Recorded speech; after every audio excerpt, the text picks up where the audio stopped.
Hello, my dear students. I welcome you all to my YouTube channel, M. Ahmad Study Circle. This is the part 2 of the chapter The Witches from Newest to Advanced Class 3. इससे पहले मैंने इस chapter के part 1 वाले video को upload कर दिया है, जिसका लिंक आपको इसी वीडियो के डिस्क्रिप्शन बॉक्स में मिल जाएगा। तो अगर आपने इस चैप्टर के पार्ट 1 वाले वीडियो को नहीं देखा है, तो मैं आपको सजेस्ट करूंगा, मैं आपको एडवाइज करूंगा कि आप पहले उस वीडियो को देख लीजिए, फिर उसके बाद आप इस वीडियो को देखिएगा, ताकि आपका कॉन्सेप्ट क्लियर हो सके। क्योंकि पार्ट 1 में जहां से हमने छोड़ा था, वहीं से पार्ट 2 को हम लोग शुरू करने जा रहे हैं। लेकिन इससे पहले कि मैं पार्ट 2 को शुरू करूं, मैं आपको फटाफट बता दूं कि आखिर पार्ट 1 में हमने कहां तक पढ़ा था। तो पार्ट 1 में हमने पढ़ा था कि रैंगहिल्ड हैंसेन, जो कि एक लड़की है, वो अपनी छोटी बहन के साथ लॉन में खेल रही थी, अपने घर के लॉन में खेल रही थी। और उसी समय इन दोनों बच्चियों की माँ किचन में रोटियां बना रही थी, और इन दोनों बच्चियों की माँ थोड़ी देर ताज़ा हवा लेने के लिए घर से बाहर आती है। और जब उसकी माँ वापस घर में जाती है, तो वो देखती है कि उसकी बड़ी बेटी जो है वो गायब है। तो अपनी छोटी बेटी से पूछती है कि तुम्हारी बहन कहाँ है। तो वो छोटी बेटी, मतलब रैंगहिल्ड हैंसन की छोटी बहन, अपनी माँ से कहती है कि अरे माँ, बड़ी बहन मतलब रैंगहिल्ड तो उस लंबी औरत के साथ चली गई। तो उसकी माँ कहती है कि कौन सी लंबी औरत, और वहीं से हम लोग इस पार्ट को शुरू करेंगे। The tall lady in white gloves, the little sister said. अब उसकी छोटी बहन, किसकी छोटी बहन? रैंगहिल्ड हैंसन की छोटी बहन कहती है कि माँ, उस लंबी औरत ने सफेद दस्ताने पहने हुए थे। She took Ragnhild by the hand and led her away. उस औरत ने, जिसने व्हाइट ग्लव्स पहने हुए थे, उसने रैंगहिल्ड का हाथ पकड़ा और उसे अपने रास्ते लेकर चली गई। No one, my grandmother said, ever saw Ragnhild again. फिर हमारा नैरेटर कहता है कि उसकी दादी माँ उसे बताती है कि उसके बाद से रैंगहिल्ड को किसी ने कभी भी दोबारा नहीं देखा। What happened to the other four children? I asked. हमारा नैरेटर अपनी दादी से कहता है कि अच्छा बताइए कि बाकी 4 बच्चों का क्या हुआ। क्योंकि उसकी दादी ने उसे बताया था कि एक बार में 5 बच्चे बहुत ही रहस्यमयी तरीके से, बहुत ही मिस्टीरियसली गायब हो गए थे। तो पहला बच्चा कौन है? रैंगहिल्ड हैंसेन, जो कि गायब हो गई। कैसे गायब हो गई? तो एक लंबी औरत जिसने व्हाइट ग्लव्स पहने हुए थे, उसे वो अपने साथ लेकर चली गई है। तो अब हमारा नैरेटर जानना चाहता है कि बाकी 4 बच्चे कैसे गायब हुए थे। The second one was very peculiar, my grandmother said. अब हमारा नैरेटर कहता है कि उसकी दादी माँ बताती है कि दूसरा बच्चा जैसे गायब हुआ था, वो बहुत ही पेक्यूलियर था, बहुत ही अजीब था। देखो, पेक्यूलियर कहने का मतलब होता है स्ट्रेंज, जो कि एकदम अजीब सा हो, रहस्यमयी तरीके का हो, जिसको समझना या समझाना बहुत ही ज्यादा मुश्किल हो। There was a family called the Christianson. अब उसकी दादी बताती है कि एक परिवार था। उस परिवार को किस नाम से जाना जाता था? द क्रिश्चियनसन के नाम से जाना जाता था। They had an old oil painting in the living room. और उनके घर में, उनके लिविंग रूम में एक ऑयल पेंटिंग था। अब ऑयल पेंटिंग उस पेंटिंग को कहते हैं जिसमें हम लोग ऑयल का यूज करके पेंटिंग बनाते हैं, आप समझ सकते हैं। विच दे वर वेरी प्राउड ऑफ। और ये जो क्रिश्चियनसन फैमिली के जो मेंबर्स थे, इस पेंटिंग पर बहुत ही ज्यादा फख्र करते थे, इस पेंटिंग पर इनको बहुत ही ज्यादा घमंड था। The painting showed some ducks in the yard outside a farmhouse. अब बताया गया है कि आखिर उस पेंटिंग में क्या दिखाया गया था। तो उस पेंटिंग में एक फार्म हाउस के बाहर यार्ड में, गार्डन में कुछ डक्स, कुछ बतख को दिखाया गया था। There were no people in the painting. उस पेंटिंग में इंसान बिल्कुल भी नहीं था। उस पेंटिंग में कोई भी इंसान नहीं था। इंसान की पेंटिंग, इंसान की तस्वीर उस पेंटिंग में नहीं थी। एक फार्म हाउस था, एक गार्डन था, और उसमें कुछ बतख थे। Just a flock of ducks on a grassy farmyard. Just a flock of ducks on a grassy farmyard and the farmhouse in the background. अब यहाँ पे काफी डिटेल में बताया गया उस पेंटिंग के बारे में कि उस पेंटिंग में कुछ बतख का एक झुंड था, और जो फार्म यार्ड था, जो गार्डन था, वो काफी ग्रासी था, काफी ज्यादा घास था वहां पे। और बैकग्राउंड में क्या था? एक फार्म हाउस था। ठीक है, चलिए देखते हैं कि आखिर यहाँ पे पेंटिंग की बात क्यों हो रही है। Well, one day their daughter Solveig came home from school eating an apple. अब द क्रिश्चियनसन फैमिली जो है उनमें उस परिवार में एक लड़की है, उनकी एक बेटी है और उसका नाम क्या है? सॉल्विग। अब सॉल्विग एक दिन स्कूल से वापस घर आती है एक सेब खाते हुए, मतलब जब वो स्कूल से वापस घर लौटती है तो उस समय वो एक सेब खा रही थी। She said a nice lady had given it to her on the street. और जब सॉल्विक से पूछा गया कि ये सेब तुम्हें किसने दिया, तो उसने बताया कि ये सेब उसे एक बहुत ही नाइस लेडी, बहुत ही अच्छी महिला, एक बहुत ही सुंदर महिला ने सड़क पे उसे खाने के लिए दिया था। The next morning, little girl was not in her bed. लेकिन अगली सुबह क्या हुआ? वो जो छोटी सी बच्ची थी सॉल्विग, वो अपने बिस्तर से गायब थी, वो अपने बिस्तर में थी ही नहीं। Then all of a sudden her father shouted. फिर अचानक से उसके फादर चिल्लाने लगे, There she is, वहां पे है वो, देखो वहां पे है वो। That's Solveig feeding the ducks. देखो वो तो सॉल्वेग है जो कि बतख को खिला रही है, बतख को डक्स को फीड कर रही है। He was pointing at the oil painting. और जब सॉल्विक के फादर चिल्ला रहे थे, इशारे कर रहे थे, बता रहे थे कि वो रही सॉल्विक बतख को खिला रही है, तो वो किस तरफ इशारा कर रहे थे? तो उस ऑयल पेंटिंग की तरफ इशारा कर रहे थे। And sure enough Solvik was in it. और सचमुच में सॉल्विक कहाँ चली गई थी? उस पेंटिंग के अंदर चली गई थी।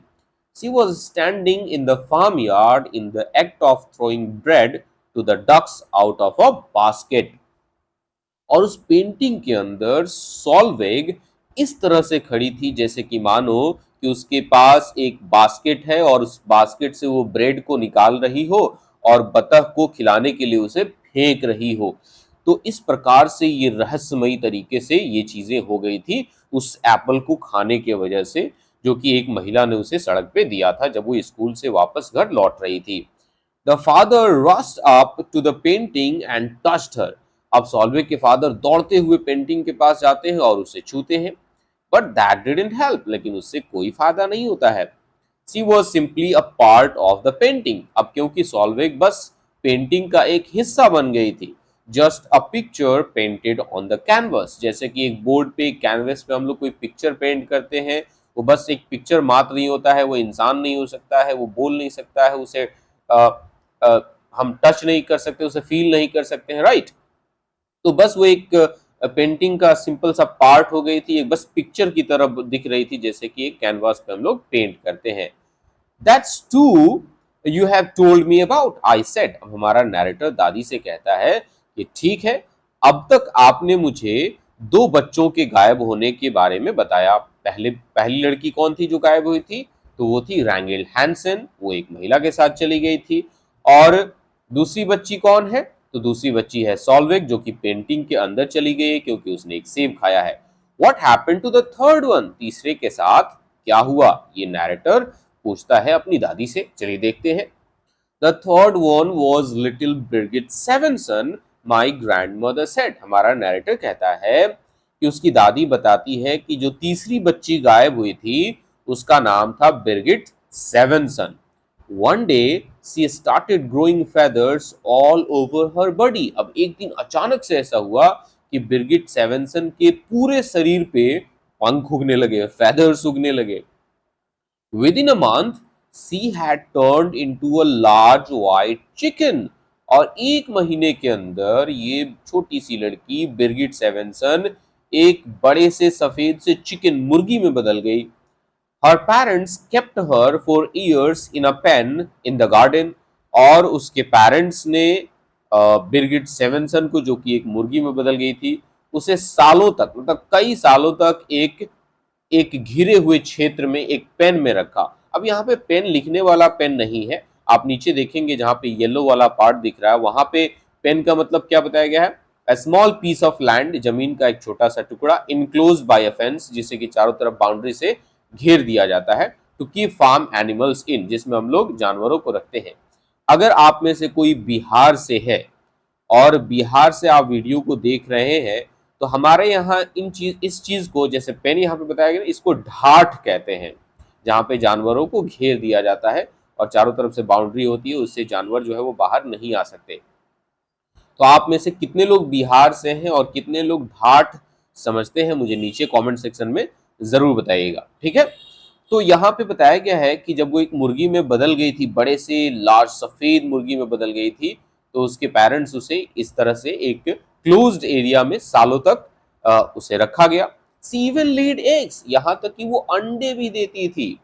What colour eggs, I said. अब हमारा नैरेटर अपनी दादी से पूछता है कि अच्छा दादी माँ बताओ कि वो अंडे किस रंग की देती थी। हालांकि इतना डिटेल जानने की कोई जरूरत नहीं है।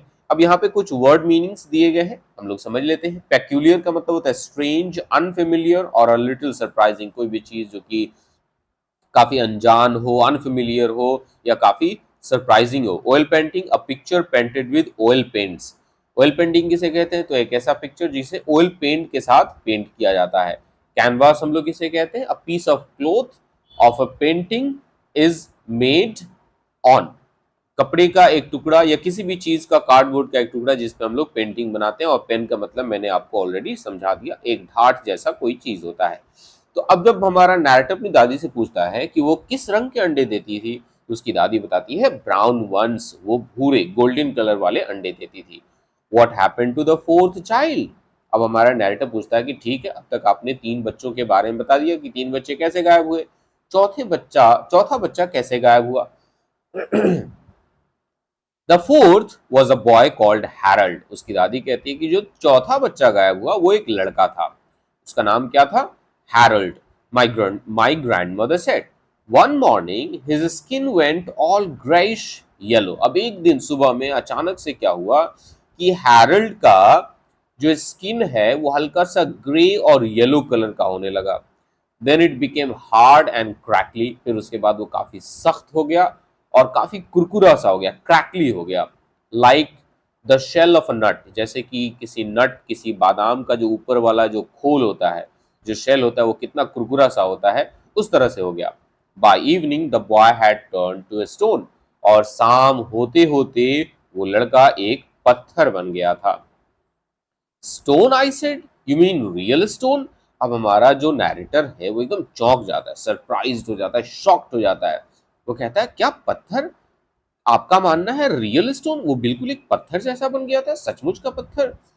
Granite, she said. उसकी दादी बताती है कि हाँ हाँ, वो ग्रेनाइट बन गया था। तो आप सब जानते हैं ग्रेनाइट क्या होता है? मार्बल जैसा चीज होता है जो कि बिल्डिंग में फ्लोर में हम लोग लगाते हैं, काफी चिकना सा होता है। Go on grandma, I said. हमारा नैरेटर कहता है ठीक है ग्रैंडमा, आगे बढ़िए, आगे जो नेक्स्ट बच्चा है, जो पांचवा बच्चा है, उसके बारे में बताइए। You told me there were 5 all together, कि आपने मुझे बताया था कि एक साथ 5 बच्चे गायब हुए थे। What happened to the last one? और पांचवा आखिर कैसे गायब हुआ, उसे उसके बारे में भी बताइए। What about number 5 grandma? Number 5 के बारे में आप क्या जानती हैं, वो कैसे गायब हुआ? Number 5, she said, was rather an interesting case. उसकी दादी कहती है अरे नंबर 5 जिस तरह से गायब हुआ वो तो कहीं और ज्यादा इंटरेस्टिंग है और ज्यादा रोमांचक है। A 9-year old boy called leaf, तो जो आखिरी बच्चा गायब हुआ उसका नाम था लीफ, और वो 9 साल का था। Was summer holidaying with his family on the Jord, and the whole family was picnicking and swimming off some rocks on one of those little islands। बताया गया है कि 9 साल का एक लड़का जिसका नाम है लीफ, वो अपने फैमिली के साथ समर हॉलीडे सेलिब्रेट कर रहा था। कहाँ पे? तो जॉर्ड पे। अब FJORD जॉर्ड होता क्या है मैं आपको बताना चाहूंगा, उसके बाद हम लोग आगे बढ़ेंगे स्टोरी में। तो यहाँ पे पहले जॉर्ड का मतलब समझ लीजिए। ग्रेनाइट का मतलब आप समझ रहे हैं, very hard grey rock used in buildings. और जॉर्ड क्या होता है? Narrow area of sea between high cliffs. अब देखिए, अगर कोई नदी है या कोई समुद्र है और उसके दोनों साइड पे बड़े बड़े चट्टान है और बीच में पतली सी नदी बह रही है या बीच में पतला सा समुद्र बह रहा है, तो उसी एरिया को हम लोग जॉर्ड कहते हैं। ठीक है, आई होप आपको जॉर्ड का मतलब समझ में आ गया होगा। तो वहीं पे वो बच्चा क्या कर रहा था? समर हॉलीडे एंजॉय कर रहा था। उसके फैमिली वाले पिकनिक मना रहे थे, स्विमिंग कर रहे थे लोग आइलैंड पे। Young leaf dived into the water and his father, who was watching him, noticed that he stayed under for an unusually long time। अब हो सकता है कि यंग लीफ जो है उसे तैरना नहीं आता हो और वो तैरना सीख रहा हो और उसके फादर वहीं पे हैं उसकी देखभाल करने के लिए। अब यंग लीफ जो कि सिर्फ और सिर्फ 9 साल का था, वो पानी के अंदर नीचे डाइव करता है, पानी के अंदर गोते लगाता है और उसके फादर देखते हैं कि इस बार यंग लीफ जो है वो पानी में थोड़ा सा ज्यादा देर के लिए रह गया। इससे पहले जब वो डाइव करता था तो काफी जल्दी बाहर आ जाता था।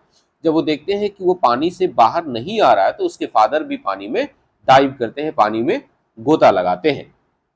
When he came to the surface at last, और फाइनली वो छोटा सा बच्चा लीफ जब वापस पानी की सतह पे आता है आखिर में, he wasn't leaf anymore, तो वो लीफ अब बिल्कुल नहीं था, वो बदल गया था।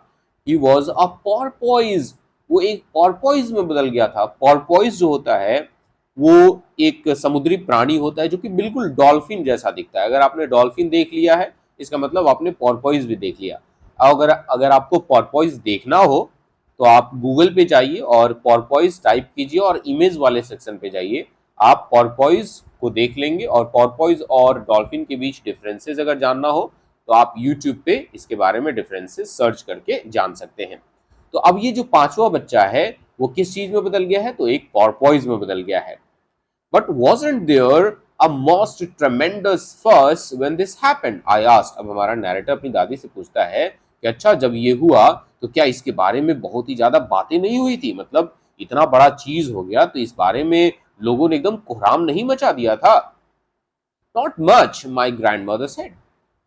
मेरी दादी कहती है कि नहीं इतना ज्यादा कुछ नहीं हुआ था। You must remember that here in Norway we are use to that sort of thing. कि सुनो, तुम्हें ये बात जरूर याद रखनी चाहिए कि यहाँ नॉर्वे में हम लोग इस प्रकार की चीजों के आदी हैं, मतलब इस प्रकार की चीजें हमेशा अक्सर नॉर्वे में होती रहती है। इसलिए अगर ये हो जाए और अगर ये हुआ भी तो लोगों ने ज्यादा इसके बारे में शोर शराबा नहीं मचाया। देयर आर विचेस एवरीवेयर, यहाँ नॉर्वे में जो विचेस हैं, जो डायन है, जो चुड़ैले हैं वो हर जगह हैं।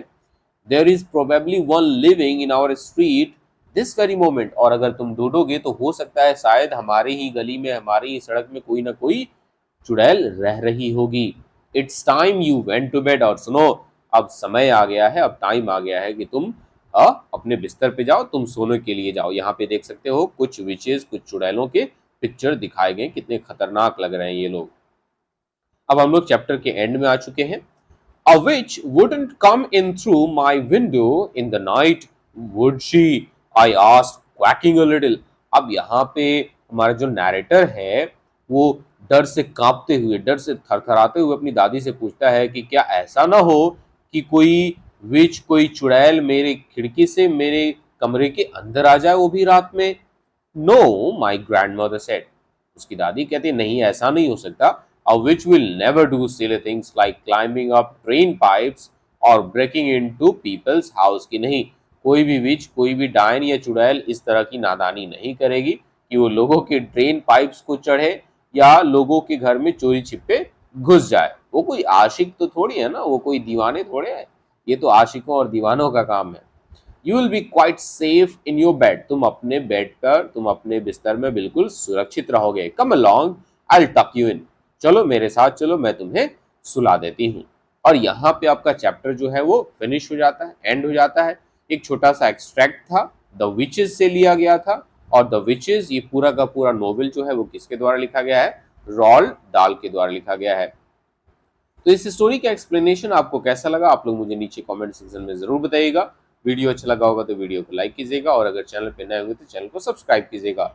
मिलते हैं एक नए चैप्टर के साथ, तब तक के लिए टेक केयर, बाय बाय।